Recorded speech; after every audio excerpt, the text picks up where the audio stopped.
It's been a long time coming, but the season is here. Welcome back to the Entertainment Roundup. I'm Jay77.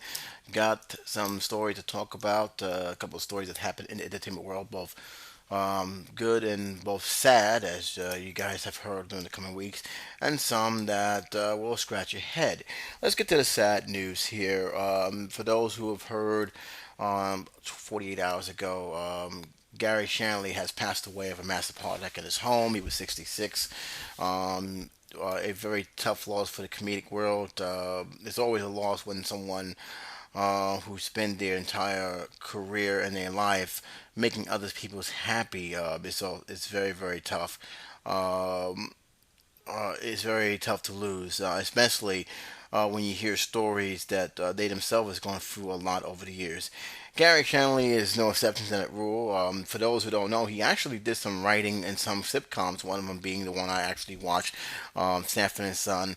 He was a very good writer for a while, but it was a car accident, according to a lot of reports, that's when he started to reflect on his life and actually begin to uh, reshape his destiny, and his destiny led him to television. Now, I never saw any of these HBO shows when he went to HBO. I was, however, young when I saw the Garry Shandling show, and although my memory of some of the episodes is vague, I will never forget that theme song because the theme song was so quirky and yet fun to listen to. It will always stay stamped in my head, and he was a very big player for Fox because during the time when he was coming up, Fox was in a very experimental phase. They were still getting their feet wet in a program that was still dominated by the big three. The big three being NBC, ABC, and CBS. They had a stranglehold on quality television, and everyone else, was at least in New York, was Nine, which is WW, I believe WWOR, and then you have Fox 5 I think WNYW, and then you also have Channel 11, which is WPIX. These were all syndicate channels, which really pretty much exist to show reruns of other shows of the big three. Well, Fox came into the big picture and they started to do programmings. And they were not good programmings. We had shows called Being Bastard, a kid wannabe spy show. We had Werewolves, which was not bad, lasted 2 seasons, but really didn't jump um, out of the woodwork. It's not a memorable show. Nobody talks about it. We had Second Chance, which was here they were trying to be boys and be boys, and Fox was just all over the place. They didn't know what they wanted to do, but we do know that Fox was trying to corner the weekend market because that was the one thing that the three big networks didn't really care too much about.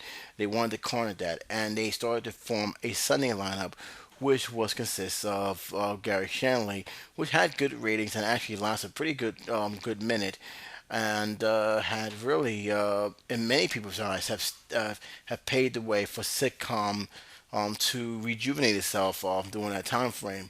Um, that is still up to debate in my opinion, but I do know in terms of Fox, he paved the way and became one of the pioneers of network television. The other shows you may add that came out during that early stage, of course, Married with Children, Tracy Ullman show was also one of those shows that came out during that time, and it was pretty much the beginning of the Fox network as we see it now. It's nowhere close to what it was. If you look at Fox network going to 1989, even into the early 90s, it is a far different network than what it was right now. Fox is not just in my television set, but it's pretty much all over the place. They have their hands in sports, of course. They got a couple of cables networks, but after that time, it was just a baby just trying to come out. Shanley was also seen in one of the great legendary giants of Jay Leno, Johnny Carson. He won countless Emmys, and he had a good, if not creepy, appearance in Captain America: Winter Soldier. So he has been a very strong force within the Hollywood, and he is going to be deeply missed. A lot of people have spoken that how they was at a party at Kathy Griffin. He looked just fine, so his death shocked everyone. They're very very saddened, and I'm very very sad because again, even though I didn't really follow him on HBO, he was still part of that childhood that I remember. I always remember Garry Shandling.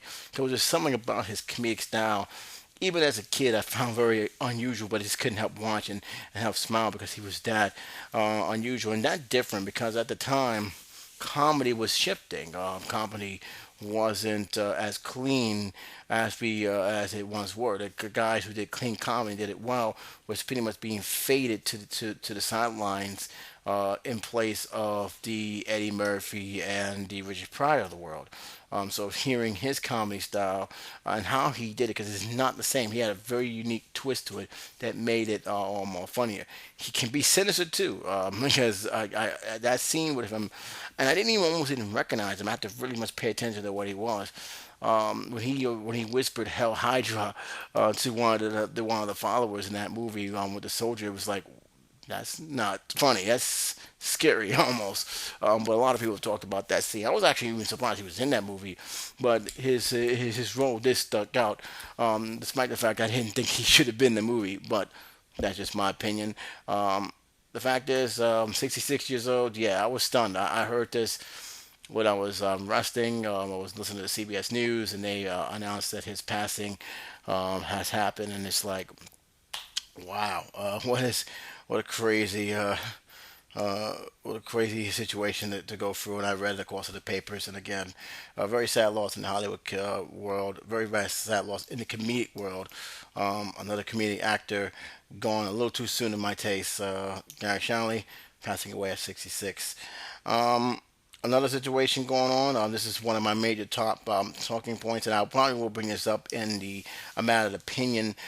In case you guys haven't heard by now, this has been almost 2 weeks that has happened, and still stuff is going on. There is also an appeals process that's happening if they can actually come up with the money to do it.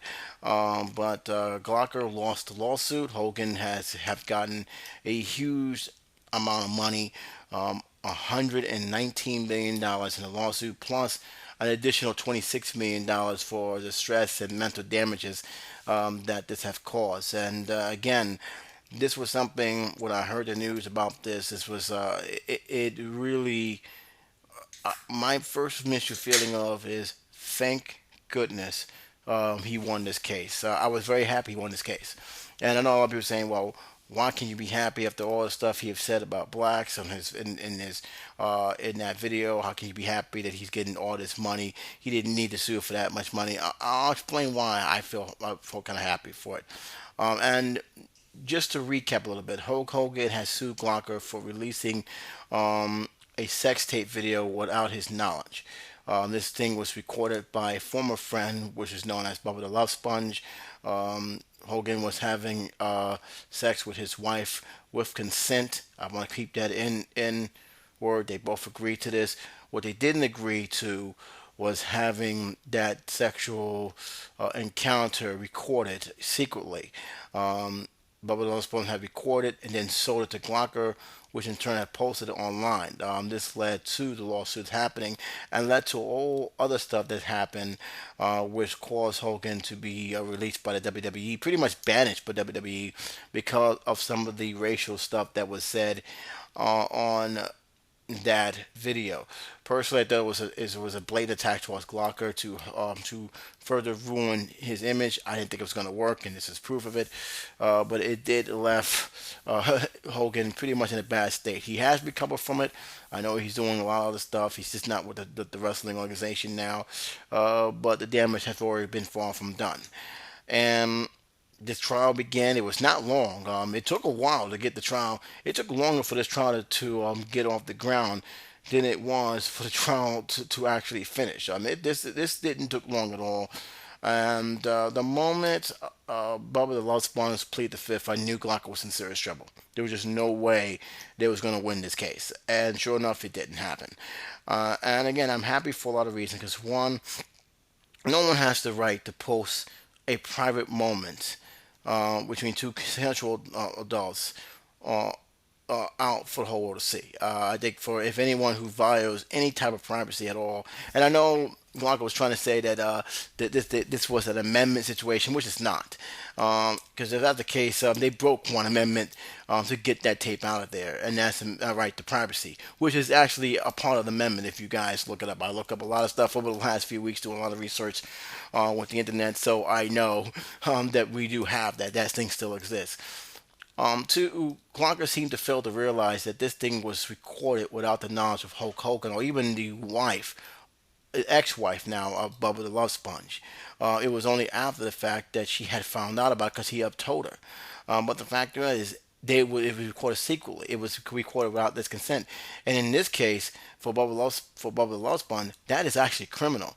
And that's one of the main reasons why he didn't really cooperate with the lawyers in that case, because anything he would have said could have possibly been incriminating to him and could actually be used against him in any other future case.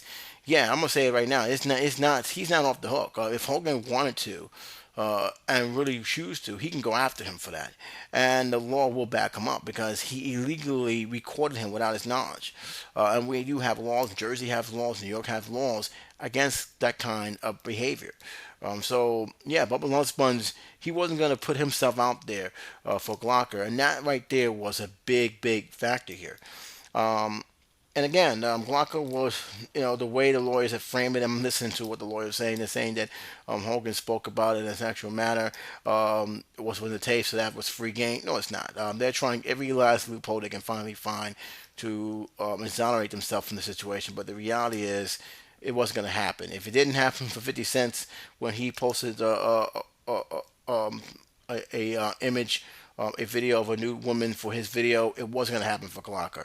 And for Glocker, it's even worse because you got employers who's working. I don't know how many are there, but they're still employers.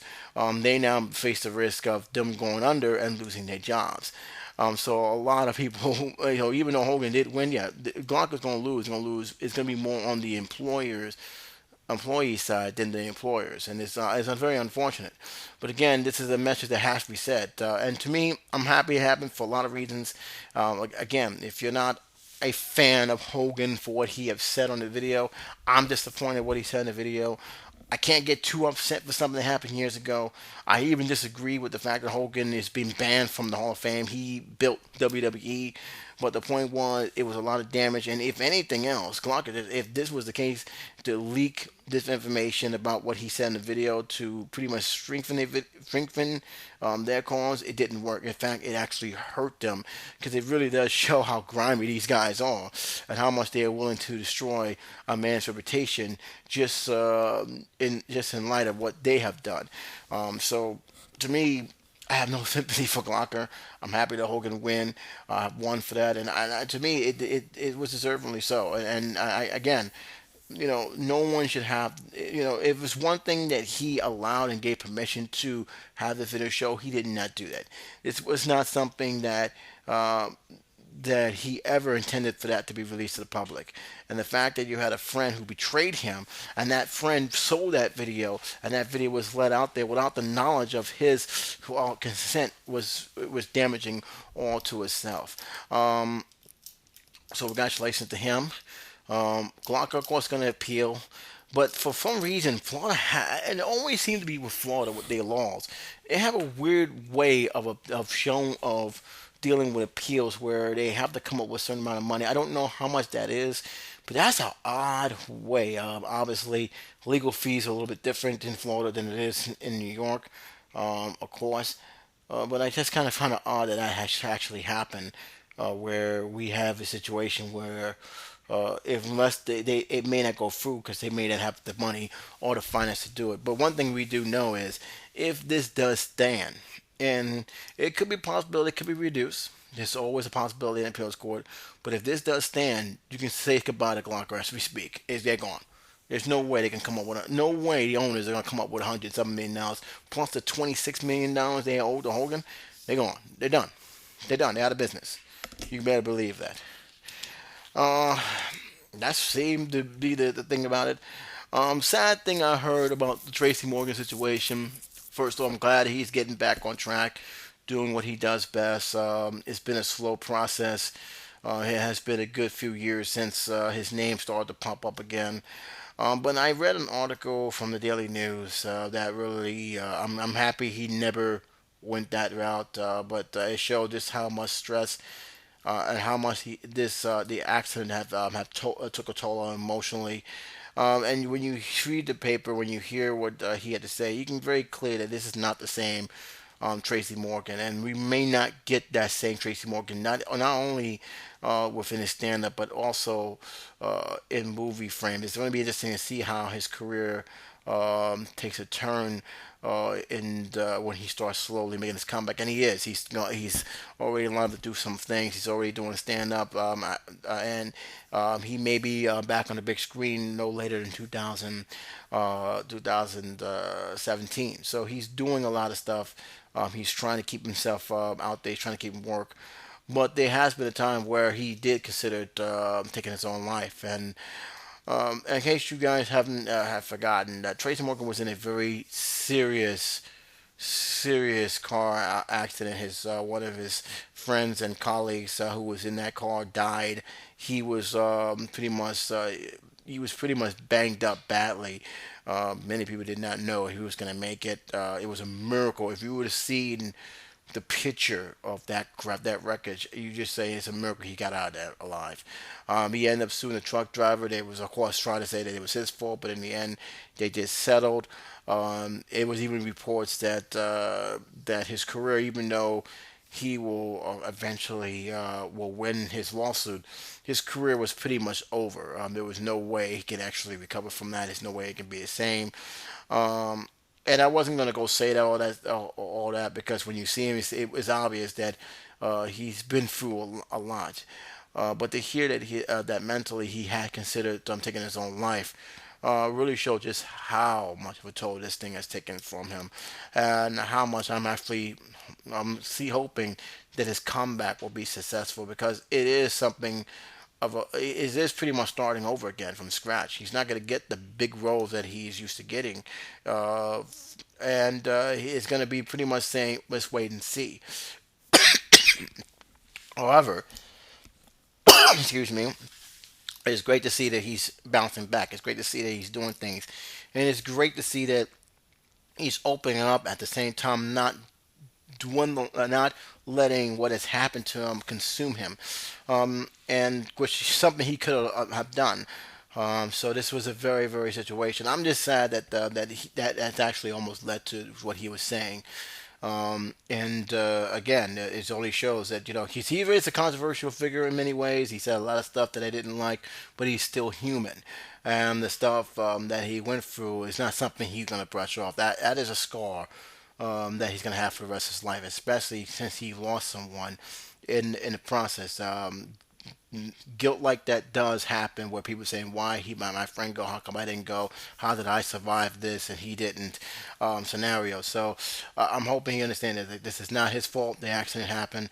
I hope he understands that, look, you can honor your friend the best way by moving forward, never forgetting who he was, keep him in his memory, and doing what you do best, man. Do go out there and you know, you know, make your films, do your comedy. I'm very happy that he's still with us. I'm also very happy that he's moving forward, and that's all I'm going to say about that. But it is a very interesting article that I read, and it really saddened me that he felt that way. But again, if you knew the story a few years ago, it's a miracle that he survived that. God was definitely on his side that night when that accident happened. Let's get to A Rod. A little bit of sports here, and I'm going to talk about the NFL a little bit. I'm going to leave that last, but I want to talk about A Rod because a lot of people are mad at him for no reason whatsoever. But then again, when you have A Rod saying stuff, and people tend to grasp what he says. About a few hours ago, almost 2 days ago, actually. Well, I'm saying 2 hours. About 2 days ago, A Rod have announced that he is going to retire after 2017, after his contract is up. He said this to ESPN. and only to basically said he's not too sure. Let's wait and see. I think he tweeted this later on, and the news took one of it. The news was not happy. They felt he's contradicting himself. He felt that they felt that he should let them know now. Listen, Aaron will retire when he's ready. Okay. Let's keep it real. He can say I'm retiring, but it doesn't mean he's retiring. I heard so many people say they're retiring, and next thing you know, they're back doing what they're doing best, swinging the ball, swinging the bat. I don't think it's. I don't really don't care when he retires at this point. He's here with the Yankees. I hope he does have a good season. I know that he's not going to be the same era that everybody used to seeing, but to me, my Yankees, there's a whole lot of concern about my Yankees right now that I'm rooting for. That's hearing about A-Rod retiring after 2017, 2 years from now, is the least of my concern. I'm worried about this year. I'm worried about what A-Rod's going to do. Can he remain healthy? Can the team remain healthy? That's the main key. Remaining healthy. As long as this team remain healthy, they can compete. But hearing about retirement when the fact is he's still going to be under contract this year and next year is just ridiculous. And I think it's just something that the media want to grab hold. There's still a lot of people who don't like A-Rod for the steroid situation. I get it, but come on. Uh, if he said he's retiring one thing and he said if he's not, he's wait and see. Is that really big news? No. To me, it's just a little bit of nitpicking, and it really doesn't need that intention. And he retires, great. If not, fine. I wish him luck, or if he stays with the Yankees or with someone else. But to me, it happens when it comes down that road. I'm not going to dwell on that. What I am going to dwell on is the NFL and this CTE situation, the concussion situation, that they just can't get away from. And like I said, I got my own feeling about the situation, especially seeing concussion and what they was trying to convey here. But now we had, and this was actually less than 15 hours ago, reading this whole 2.5 page article that the Daily News had. According to the Daily News, and also according to WFAN and ESPN and CBS News, the NFL knew more about the concussion situation than what they let on, and choose not to actually report it. In fact, there were teams, Dallas Cowboys was one of them, that didn't report concussions statistics at all. Basically underplaying it, basically covering up the situation. One of the stories was Wayne Quebec, which was my favorite Jet. He had gotten a couple of concussions and pretty much retired after that. Same thing went with Aikman. And what interesting about this, Aikman had concussions, even though the Dallas Cowboys didn't report that there was any concussions. So there's a lot of underhanded stuff that's going on. Of course, the NFL is defending themselves, saying that's coercive, there's not enough evidence, this and that.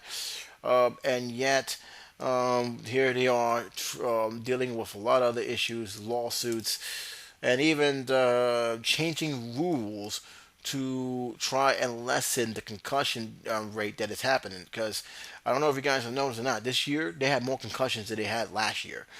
So it hasn't gotten any better. And you have young players over the last few years retiring before they even reach the age of 30, before they even reach the age of 25.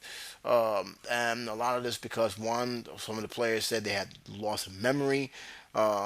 Some of the players felt that it was time for them to leave now, where they still got their health in place, and even some players have said that they won't be surprised that the NFL won't be around for the next 20 years. Now, I'm not saying the NFL is going to be out of business after that. Of course not. It will have to take a huge catastrophic event for the NFL to actually go into oblivion, actually be driven out of obscurity.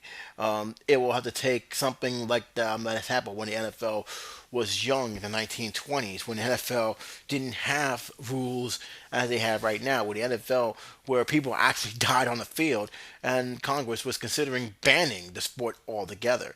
It was that close. I don't see the NFL getting that close again. I don't think the NFL is going to let that happen.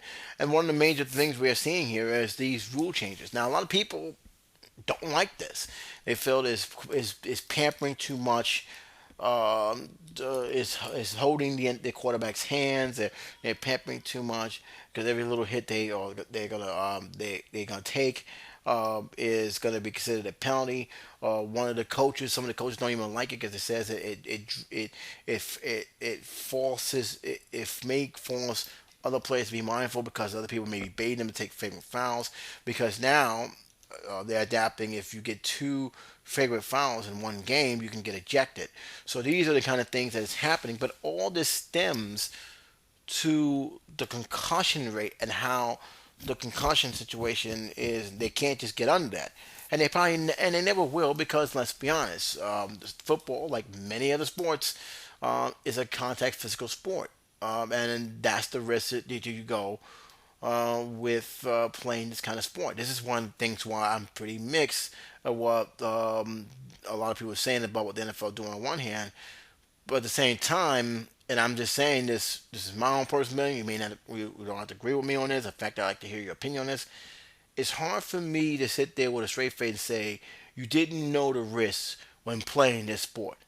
I've seen when I was little, when some of my favorite players get paralyzed, and it was only by sheer miracle that they were able to use most of their motor skills again. It was an NFL player from the New York Jets. Was when I started becoming a Jets fan, and they even made a made-for-TV movie for him. He has never fully recovered. He's walking, he's doing things, but he is considered disabled, physically disabled, because he doesn't have the same movements of his hands as he once were. He got hit. He got hurt during a preseason game. He was paralyzed from the neck down, and it took a long time for him. Very painful rehabilitation to get most of his feelings back. This is the situation. That this is the risk that you take by playing playing this type of sport. In fact, for last time I checked, the average lifespan of a football player, not including quarterbacks, could run anywhere from 6 to 8 years. A quarterback could run from 4 to 7 years, depending on their mobility. So it's very, very, and I say mobility meaning their physical stamina, how much they can take a hit. Um, of course, now that's a thing that could change. They have done a lot to keep to protect the quarterback these days, but still, it's still a risk. It's still a contact sport. It's still you're still having physical contact with another player, and these players are not light. These players can range from anywhere from 190 to 200, even 300 pounds. Imagine you getting hit by a 300-pound man again and again, or somebody landing on you again, again, again, hitting your head on the side again, again, again. It's a very, very physical contact sport, and proof of the pudding was when we had the playoffs where the Bengals had basically threw away that game. I can't. I'll never forget that. From a hit that was clearly a hit. The guy was knocked unconscious. The guy didn't know where he was. He's now in a risk of having concussions for the rest of his career, and that may end up being what the concussion movie was on Will Smith was talking about. That's CTE. So it's very. This is a very serious contact sport. So to me, not knowing that this could happen, I'm not buying it. But what I am concerned about is the NFL's inability to recognize and pretty much cover up something like this. Why the NFL choose to do it, I do not know. There's really no need to. In fact, they should use this data to improve the helmets, to improve the gear, to do everything they can to ensure their players have a life, not only have a long career in the sport, but to make sure they can live normal lives outside of it. Because only a small fraction of these football players makes the money that you think they are. There's a lot of football players that don't make the money and they leave pretty much broke and no medical insurance whatsoever. So you can imagine there's some out there that has not been diagnosed with some kind of major head injury, major tissue damage, or CTT, which I think I understand that you can't really diagnose that to your deceased. But the point I'm trying to say is that there is so much that the NFL could do with the data for them to deny it and to them to basically brush it on the rug for the sake of protecting the shield. Well, we've seen how that goes when you try to cover up something like this. It always manifests itself and makes the organization a whole lot worse than what they need to be. Again, I can't stress this enough. This is a contact sport. Most sports that has that kind of contact, even baseball, you have a risk of suffering some long-term injuries down the road. But it's important for the league to to recognize the situation, use the data to improve the equipment to keep their players healthy as possible. And that's the thing I think is I'm more upset about is that the NFL, rather than using the data that was there for them, they decided to not do that and basically pretend that there was nothing wrong at all with their sport, even though there was that what they were doing was basically just building a whole pile of mess that under the rug to the point where it was just going to get bigger and bigger and bigger to explode, and that's exactly what's happening to them. And again, you guys, if you guys check out the Daily News website, they pretty much should have the story. Look for it on the date of the 25th. It explains in detail the situation and everything else.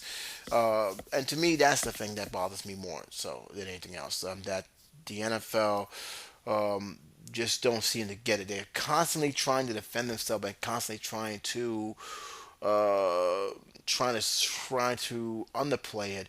They're not realizing by underplaying it and sweeping it around, you're only making matters worse. Look, we all know football is a contact sport. We all know that.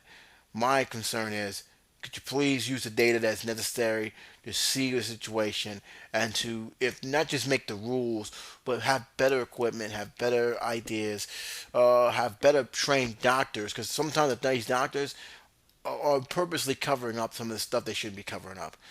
Get these guys better training in terms of diagnosing someone who may have a severe concussion, and let's get the ball rolling and trying to protect the players. That's all it is. If you really want to protect the shield, start by protecting the players. That's all for now, guys. I hope you enjoyed this brand new format. I'm doing something different. I am going to do a special on the Academy Awards. I know it's been a month and nobody didn't care, but there's a reason why I want to talk about that because again, I did have to record it. I never got a chance to get that out. That was the pre-premiere. I'm going to do it again. But there's a reason why I'm going to be talking about this because there's a lot of stuff people saying that they're working on a lot of stuff, this, that. That's all fine and dandy if you want to put new people, young faces there, and change some of the policies to make sure there hasn't been that race is not an issue no more. I can't stress this enough. If the policies are still there, not just in the academy but in Hollywood in general, not much is going to change. You can change the faces, but if the policies don't change, it doesn't really matter, does it? I'll talk about that another time. But till then, guys, I'd love to hear your comments below on the stories I talk about. Love to hear your take on the story below. And as always, it's J77 saying take care, be safe. I'll talk to you soon. Bye bye.